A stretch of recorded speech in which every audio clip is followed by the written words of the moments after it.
You know, every great treasure has a price, but some treasures, they don't ask for gold. They demand something far more costly. They demand blood. And a price that high, well, it leaves a permanent stain on history.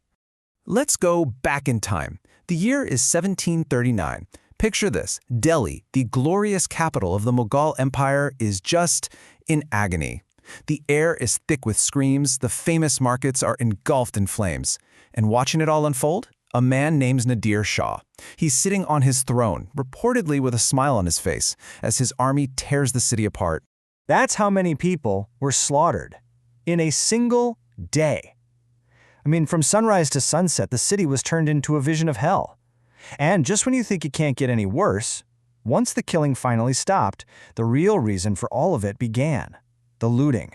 And all that bloodshed, this whole horrifying chapter of history, it was all for one thing: a single prize. A jewel that would become legendary for carrying a terrible curse with it. A curse that would echo through centuries and across continents. Welcome to The Explainer. Now, the story of that diamond, that's number one on our list today. But before we get to it, we're going to count down 9 other legendary lost fortunes from India. And trust me, every single one is a story dripping with mystery, tragedy, and some seriously spooky curses. All right, let's dive in. We're going to start with treasures that come straight from the earth and the sea, places where ancient myths and hard science literally collide. So can you imagine a river that literally bleeds gold? Well, it exists. It's called the Sonareka River. For generations after the big monsoon rains come through, local tribes in Jharkhand have been panning the sand and finding these tiny particles of real gold. Now, geologically speaking, these are just flakes that have eroded from ancient quartz veins deep underground. But the thing is, the gold they find on the surface is just a tiny clue to what's buried much, much deeper. Yep, 3,000 tons. That's the amount of gold the Geological Survey of India thinks is buried down there. To put that in perspective, we're talking about a value of over $200 billion. And just like that, this ancient, peaceful tradition has exploded into a full-blown modern geopolitical fight. You've got the government, huge mining corporations, and the indigenous tribes who see this land as sacred, all locked in a battle for control. Now, for thousands of years, the story of Dwarka was, well, it was just that, a story, a myth. It was said to be this magnificent golden city ruled by Lord Krishna, described in the Mahabharata as this incredibly wealthy place that one day just vanished into the sea. Everyone thought it was pure legend. Until, it wasn't. Then, in 1983, marine archaeologists exploring the seabed off the coast of Gujarat found something absolutely impossible: a submerged city. We're talking stone walls, pillars, foundations, the whole layout of a highly organized ancient metropolis. And get this, carbon dating suggests these ruins are an astonishing 9,000 years old.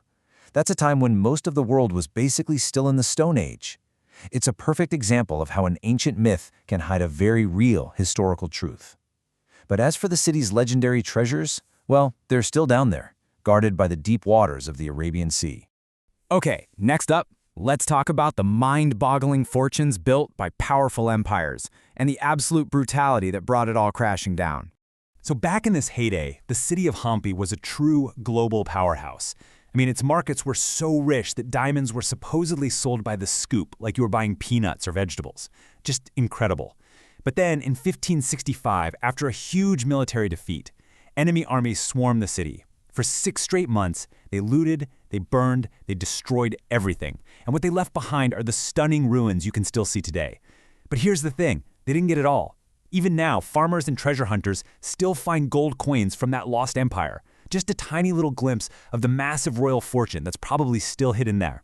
Now, the Chola dynasty, they were masters of the sea, and they played things a little differently. Their navy was so powerful it controlled trade all the way from Arabia to China. They were a genuine superpower, and they knew that forts on land, they could be conquered. So they came up with a radical plan: hide their biggest treasures in the one place they thought was completely safe, the bottom of the Indian Ocean. But when their empire finally fell in 1279, the last king apparently scuttled the treasure fleet, taking the secret of where those ships are to his grave. And as far as we know, that fortune is still just sitting on the ocean floor. Okay, picture this. Perched way up in the Sahyadri Mountains is Raigad Fort. This place was the very heart of the Maratha Empire. Its king, Shivaji Maharaj, was this brilliant military genius, and he supposedly filled secret tunnels deep inside the fortress with all the incredible loot from his wars against the Mughals. Well, when the Mughals finally took the fort in 1689, they searched everywhere. They tore the place apart looking for that treasure, and they found nothing. The secret tunnels had been sealed up, and the only people who knew where they were long gone. To this day, those tunnels and that incredible fortune have never been found. All right, so not all treasure stories are just about gold and jewels. Some treasures are tied up with something much deeper. Stories of rebellion, spooky supernatural curses, and ghosts that literally haunt a place to this day. Take the story of Banda Singh Bahadur. This guy was a warrior who seriously shook the mighty Mughal Empire. He gathered this huge war chest, a massive treasure to fund his rebellion. But in 1715, he was surrounded, besieged. He knew the end was coming, so he hid all of it. He was eventually captured and, well, let's just say he was executed in one of the most brutal ways imaginable. But he never, ever gave up the location of his treasure. It died with him. And so, that treasure remains lost, a symbol of his ultimate act of defiance. This next one is genuinely chilling. The Paliwal Brahmins of Kuldara were this really prosperous community. But one day, a cruel, tyrannical minister gave them an impossible choice: hand over the village chief's daughter or face his wrath. So instead of surrendering or fighting a battle they knew they'd lose, they did something else entirely. In one single night, the entire population of 84 villages, we're talking over 1,500 people, just vanished. They packed up and walked out into the desert and were never seen again. And before they left, they supposedly put a curse on the land. A curse that has apparently held true for 2 centuries. Every single attempt to resettle Kuldara has ended in complete disaster. Today, it's a ghost town. People visit during the day, sure, but nobody sticks around after sunset. And the legend says their vast fortune is still buried somewhere under those haunted ruins, protected by that 200-year-old curse. You know, all this treasure hunting isn't just something out of ancient history. Fast forward to the 20th century, and these legends get tangled up in some serious political scandals and government secrets. So back in the 1970s, during a really turbulent political period in India called the Emergency, the Prime Minister, Indira Gandhi, gets this tip. The tip says that a legendary treasure, one that was looted from Afghanistan centuries ago by a famous general, was hidden inside Jaigarh Fort. So what does she do? She sends in the army, completely seals off the fort to the public, and starts a secret, months-long dig for the gold. And this is where the story turns into a modern political thriller. See, there were eyewitnesses who swore they saw a convoy of army trucks being loaded up late at night and driving off towards the Prime Minister's residence in Delhi. But the government's official statement, nothing was found. The treasure was never declared, all the official records are sealed, and the real truth of what the army found at Jaigarh Fort is still one of India's biggest unsolved political mysteries. Then you have the last Nizam of Hyderabad. I mean, this guy was so ridiculously wealthy, he used the Jacob diamond, one of the largest diamonds in the world, as a paperweight. But when his kingdom became part of India in 1948, a huge chunk of his incredible fortune just vanished. Poof! Gold, jewels, priceless artifacts gone. The most popular theory is that it's all stashed away in sealed tunnels underneath his palaces, a massive treasure just waiting for someone to find it.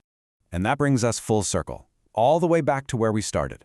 Back to Delhi in 1739. Back to the massacre, the looting, and the diamond that was at the very center of it all, the Kohinoor, the Mountain of Light. So there's this famous legend, this curse, that says any man who owns the Kohinoor will lose his kingdom and meet a terrible end. And honestly, history seems to back that claim up, big time. Nadir Shah, the guy who stole it from Delhi, assassinated. It then passed to a series of Afghan rulers whose empire crumbled. Then it went to the Sikh Empire, which fell apart right after its owner, Maharaja Ranjit Singh, died. The British were so aware of this dark history that they made a rule only a queen, a female monarch, is ever allowed to wear it.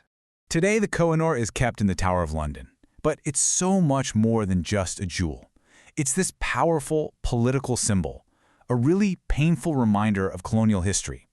In fact, India, Pakistan, Iran, and Afghanistan have all officially demanded it back. They all argue they're the rightful owners and point to the incredibly bloody way it was taken. But so far, Britain has always refused, which makes this diamond a constant source of diplomatic tension. So, when you look at all these stories, from rivers that bleed gold to diamonds that carry a deadly curse, you realize they're not really about wealth at all, are they? They're about the human cost, about the empires that were destroyed, the thousands of lives that were lost, and the dark, haunting legacies these treasures leave behind. And it really makes